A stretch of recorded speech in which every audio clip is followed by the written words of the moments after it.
All across America, a great iconoclasm is happening.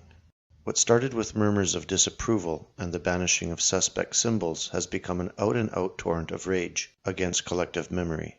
In towns and cities across the South, Confederate monuments that have stood in their silent watch for a century or more are being dismantled and removed in the dead of night by cowardly municipal councils, hoping to appease the howling liberal mob.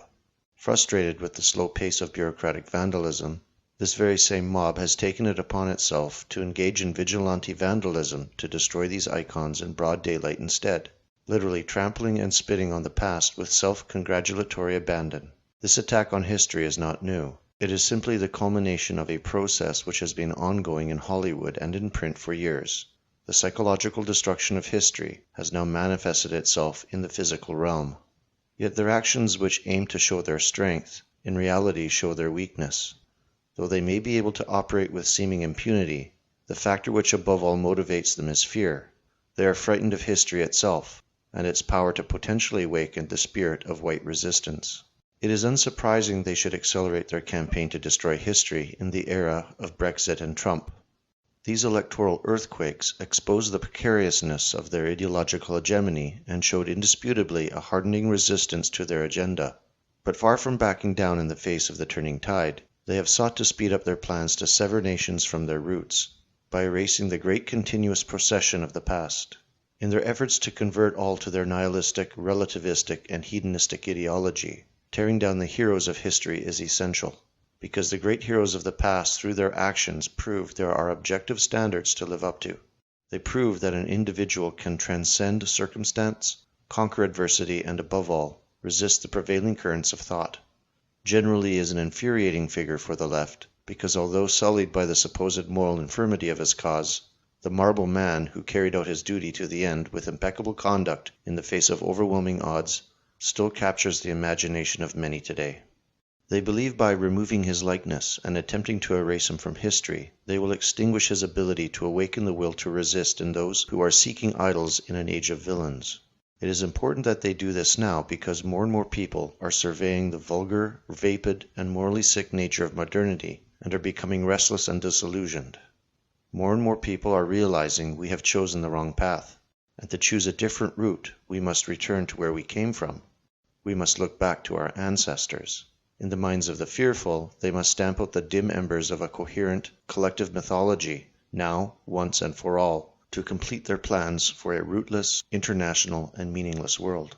A world which they can guiltlessly aspire to nothing, because no man ever was better than another. A world in which no one is subjected to judgment, because they fear if they ever were, they would be found wanting.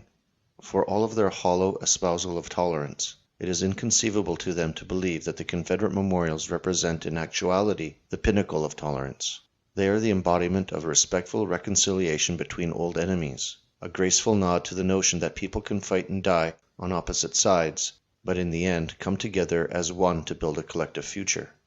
A nation that has the capacity to build memorials to those who disagreed violently with its fundamental ideals without rancor surely is a nation replete with tolerance. If they believe that by destroying these signifiers they can make the past simply go away, they are wrong.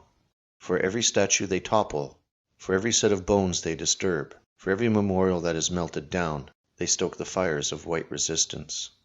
By their conspicuous and reckless actions they expose the true fundamental political and philosophical dichotomy of our time. It is not right or left, but builders and destroyers. Those who wish to preserve and grow, and those who wish to venerate random destruction and waste. They have made a catastrophic miscalculation. The history of the West is too vast, powerful, and illustrious to be swept away by a few jealous pygmies. It is telling that the statue that was toppled in Durham, North Carolina, was not a memorial to a great general, but a humble tribute to commemorate all the nameless hundreds of thousands of Confederate soldiers who died, not for a belief in some odious economic system or grand ideology, but simply because they were inspired by a deep-seated desire to preserve their locality, their order, and their way of life. In the moment that the monument simply known as Old Joe was cast to the ground and set upon by a frothing mob, it was retroactively vindicated. The great mass of Confederate soldiers was roused to take up arms against their own nation exactly because they feared one day this would happen, that the nation itself would fall into the hands of the ignorant, the fearful, and foolish who sought to erase it. The Vandals may have succeeded in destroying a statue, but in doing so they released the ghosts dormant within. The boiling indignation of any true patriot at the lawless and reckless destruction of our heritage instantly created thousands more supporters of the cause of traditionalism. We may still be outnumbered, but we have something that our enemies will never have. While they live their lives racked by self-doubt, fearful and riven by existential crisis in the meaningless world that they've created, we march with thousands of years of glorious history on our side.